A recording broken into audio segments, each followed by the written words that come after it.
I have a bit of a confession to make today. Oh boy. I am ready for this. What happened? Well, this morning, I was standing in front of my bathroom mirror, and I was holding my toothbrush. Okay. Holding a toothbrush. Pretty normal so far. Right, but I was holding it like a microphone, and I was giving myself a very, very serious, like dramatic, motivational speech, No way. Out loud. literally out loud. Huh. Just talking to my own reflection, hyping myself up. Have you ever done anything like that? Oh, absolutely. Honestly, I think we all do that. Usually for me, it happens right before like a big presentation. Right. Yeah, I'm looking right in the mirror, pointing at myself and saying, you can do this. Well, it's a little silly, but it honestly really helps. It really does. And it's so funny because we all have that, that invisible conversation happening in our heads every single day. We do. Every day. But what is so fascinating about today's deep dive is that the way you speak to yourself in that mirror is literally, physically altering the chemical structure of your brain. It truly is. We have a fantastic source today. We are exploring the psychology and really the hard physical biology of self-love. Exactly. We're going to unpack how your internal thoughts completely dictate your physical health.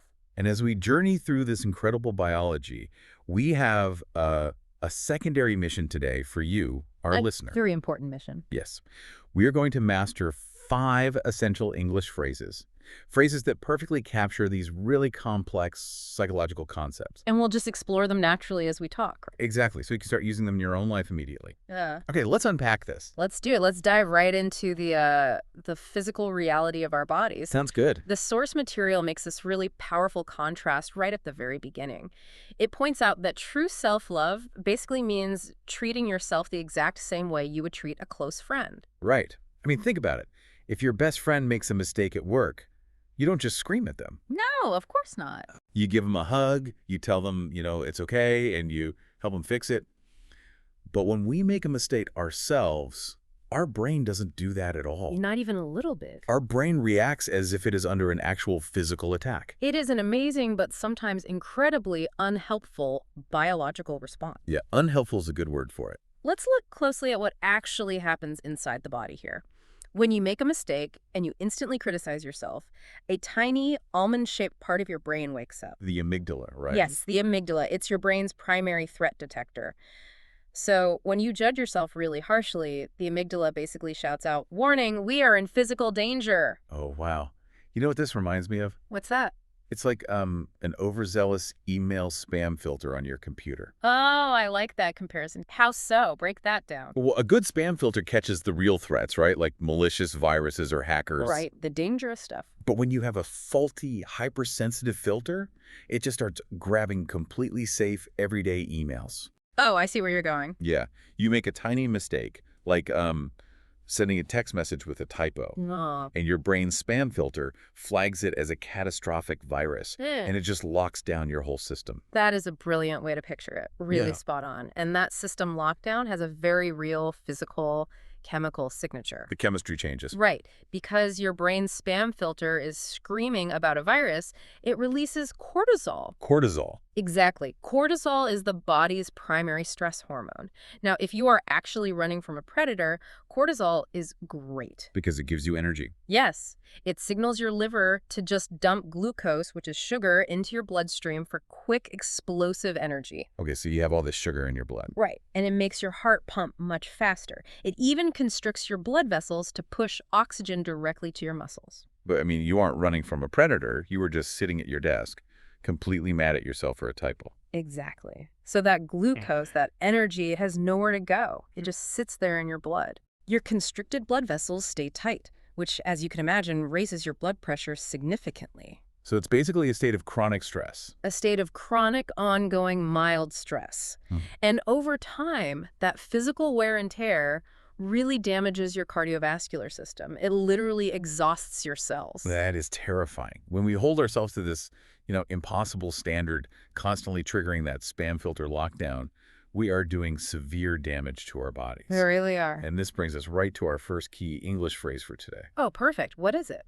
When we criticize ourselves too severely, we say we tend to be hard on oneself. Ah, yes, to be hard on oneself. That is a crucial concept to understand. Right.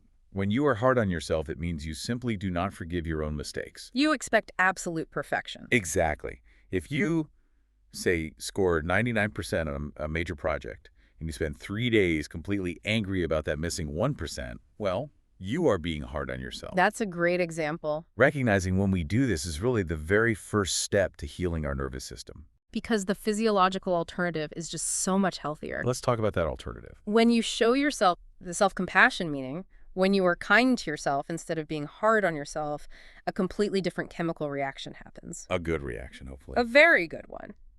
Your brain releases oxytocin. Oxytocin. Okay, that's the famous bonding hormone, right? People call it the love hormone. Yes, exactly. Yeah. And it also releases dopamine, which makes us feel rewarded and safe. So what does oxytocin do to the body? When oxytocin floods your system, it actively calms your cardiovascular system. It dilates or opens up those constricted blood vessels. Oh, so the pressure drops. Right. It slows down your heart rate. It completely halts the cortisol production. It shifts your entire body away from that stress, fight, or flight mode. And moves it into a state of deep physical relaxation. Exactly. So this moves us to a really, really fascinating question. Okay, what is it?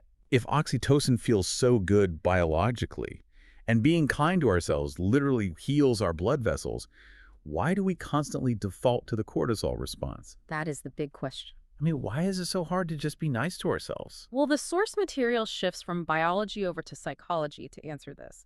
It really comes down to where we source our validation. Our validation, meaning where we get our sense of worth. Right. We struggle so much because we tie our self-worth to external markers rather than internal ones. Give me an example of an external marker. Sure. We base our entire value on our achievements, our job titles, or most commonly, the opinions of other people. Oh, man. And because of that, we develop this incredible negativity bias. Yes, we do. We become completely hyper-focused on scanning the horizon for our flaws and our failures. Right. And when we focus entirely on our flaws, we completely ignore the foundational things that are actually going well. We ignore our daily progress. We do. We just assume our strengths will always be there without appreciating them. Which perfectly sets up our second key English phrase for today. Oh, I know this one. Yes, it is to take something for granted. To take something for granted. When you take something for granted, you fail to appreciate its value simply because you are so used to having it. Exactly. For example, think about your own health. You don't walk around every single day marveling at how wonderfully you can breathe. No, you just breathe. Right, you completely take your lungs for granted, but the very second you get a bad cold and a stuffed up nose, you suddenly realize how amazing it was to just breathe easily. That is a fantastic example. And psychologically, we take our own strengths for granted in the exact same way. How so? We think, oh, of course I'm a good listener. That's easy. We do not value our own skills. We just expect them to be there. Exactly. And this lack of appreciation creates a massive mental barrier. People start to believe that they must be absolutely flawless in order to deserve basic love or even just deserve a rest. But the psychological research says that true well-being requires the exact opposite approach. It really does. It requires us to actively prioritize our own emotional needs. And this brings us to our third key phrase, to put oneself first. To put oneself first. Yes, this simply means making your own health, your own energy, and your own happiness a priority before you exhaust yourself taking care of everyone else. It is so important. Now, I have to stop you there, and I want to push back just a little bit. Okay, push back. Let's hear it. Because I know exactly what you, our listener, might be thinking right now. We are taught from childhood to be selfless. That's true. We're taught to share, to be team players. Yeah. Doesn't putting oneself first just mean being a bad, selfish person? It's a completely natural question, and it's a stigma that we all have to fight against. Right, it feels wrong. And he feels wrong, but the psychologists in our source material are very, very firm on this. No, it is not selfish. That it's not at all. It is a necessary biological protective mechanism. Okay, explain that. Let's look at it at the cellular level again. Emotional burnout isn't just a sad feeling. It is a physical state where your neurons are literally depleted of energy. So you simply have nothing left to give. Exactly. You cannot help your friends, your family, or your coworkers if your own physiological battery is completely empty. That makes total sense. Putting yourself first is simply how you plug that battery back into the wall to recharge. I love that. You know, there's that saying, you can't pour water from an empty cup. Yes. You have to fill your own cup first before you can offer a drink to anyone else. Beautifully said. That is exactly what putting oneself first means. Okay, so we understand the science. We know that putting ourselves first replenishes our cellular energy and prevents burnout. Right. But here is the really funny and honestly, maybe deeply human truth from the article. What's that? Knowing the science does not make it easy. Why is it so incredibly hard to actually do it? Well, because human beings are wonderfully complicated. And giving advice is just so much easier than taking it. Isn't that the truth? The source points out a major hypocrisy in human behavior. Oh, this part was fascinating. We give fantastic, incredibly loving advice to our friends. If a good friend is exhausted, we immediately say, please take a break, go for a walk, get some sleep. We are so kind to them. But when we are just as exhausted, we look in that mirror and tell ourselves, keep working, stop being lazy. We completely fail to follow our own advice. And that perfectly leads us to our fourth key phrase today. Which is? To practice what one preaches. To practice what one preaches. Let's break that one down. Let's do it. To preach means to give advice or tell people how they should behave, kind of like a leader or a teacher. Right. And to practice means to actually take action. So if you practice what you preach, you actually do the things you tell other people to do. But when it comes to self-care, we are terrible at this. We really are. Or we preach rest and compassion to others, but we entirely refuse to practice it ourselves. So how do we break this hypocritical cycle? I mean, how do we start practicing what we preach and stop letting the amygdala flood us with cortisol? The psychologists in our source material recommend a framework. They call it radical self-acceptance. Radical self-acceptance. And this introduces our fifth and genuinely my favorite key phrase for today. Oh, this is a great one. It is to accept oneself, warts and all. To accept oneself, warts and all. It is such a descriptive, highly visual phrase. It really is. Let's think about the visual here. Imagine looking in that bathroom mirror we talked about earlier. Okay, I'm looking. Imagine you see a literal blemish on your skin, like a wart. Human instinct is to cover it up with makeup, hide it, or just look away. Right, you feel ashamed of it. Exactly. But this phrase, warts and all, means you look at that blemish and you look at all your other imperfections and you accept the whole picture completely. You don't hide anything. What's really fascinating here is applying that visual to your psychology. How so? Well, radical self-acceptance means looking at your mental imperfections, your psychological warts, and saying, I accept you, without judgment. Wow. Without judgment. Right. You don't just love the parts of you that are highly productive or super successful. You embrace your greatest strengths and your messy flaws at the exact same time. I love that concept. Okay, so we know the destination. We know we need to accept ourselves, warts and all. Yes. But how do we physically force our brains to do it? I mean, how do we take this from a nice idea to an actual physical change in our bodies? This is where we look at the brain's incredible structural ability to change itself. It's a scientific concept called neuroplasticity. Neuroplasticity. Let's unpack that word. Sure. Neuro means related to the brain and the nervous system. Right. And plasticity means the ability to be molded, shaped, or changed, kind of like wet clay. That's exactly it. Your brain is not a rigid rock. Every single time you have a thought, an electrical signal travels down a neural pathway. Okay, an electrical signal. Yes. And if you have the same thought repeatedly, over and over, that pathway gets thicker, faster, and stronger. Oh, so it's exactly like lifting weights at the gym to build a muscle. Precisely. So if I constantly practice negative thoughts, I'm literally building a massive, strong, negative neural muscle. And that becomes your default. Yes. But if I practice positive thoughts, I carve a brand new positive pathway. So how do we start carving that new pathway? The article discusses a really powerful method for this. You have to catch your inner critic, that harsh voice in your head, and consciously turn it into a supportive coach. So when a negative thought appears, you must actively, intentionally replace it with a neutral or positive thought. You are physically training the brain's circuitry. let's ground this in reality for a second. What does this actually look like in our daily interactions? Good question. Say you're at work or dealing with family demands. How do we actually practice this neuroplasticity? One of the most effective, concrete ways to build this new brain pathway is by setting healthy boundaries. Boundaries. Yeah. So drawing a protective line around your time and energy. Yes. Specifically, using the power of saying no.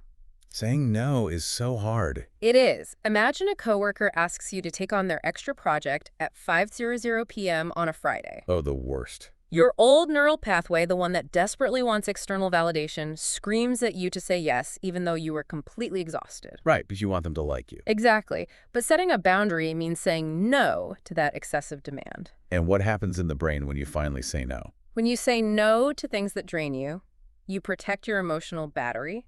You allow your brain to finally truly rest. And the amygdala. The amygdala stops sounding the alarm, the cortisol production completely shuts down. And the oxytocin starts flowing because you are finally treating yourself like a friend. Exactly. Engaging in these boundaries is the most direct way to stimulate that oxytocin production. It's all connected. It really is. If we connect this to the bigger picture, taking care of yourself isn't just a fluffy emotional choice, it's an anatomical one. An anatomical choice. Yes. You are physically changing the chemistry and the actual structure of your body. That is incredibly empowering. It's not just about feeling nice. It's about actual biology. Exactly. Well, we have covered some truly amazing ground today, from the overzealous spam filter of the amygdala to the cellular power of setting boundaries. It's been quite a journey. It has. Now, it is time for our review section. Let's slow down, take our time, and revisit the 5 key English phrases we integrated today. I think that's a great idea. This will help you, our listener, lock this language deeply into your own neural pathways. I would be happy to walk through the meanings with you. Fantastic. Let's start with phrase number 1, to be hard on oneself. To be hard on oneself. We use this phrase when someone criticizes themselves too severely. Right. It is when you expect impossible perfection from yourself and you refuse to forgive your own everyday mistakes. Very clear. Then we talked about phrase number 2, to take something for granted. To take something for granted. This is when you completely fail to appreciate the value of something good, simply because you are so accustomed to having it. Like our lungs. Exactly, like ignoring your health until you get sick, or completely ignoring your own natural talents. Right. Which led us to phrase number 3, to put oneself first. To put oneself first.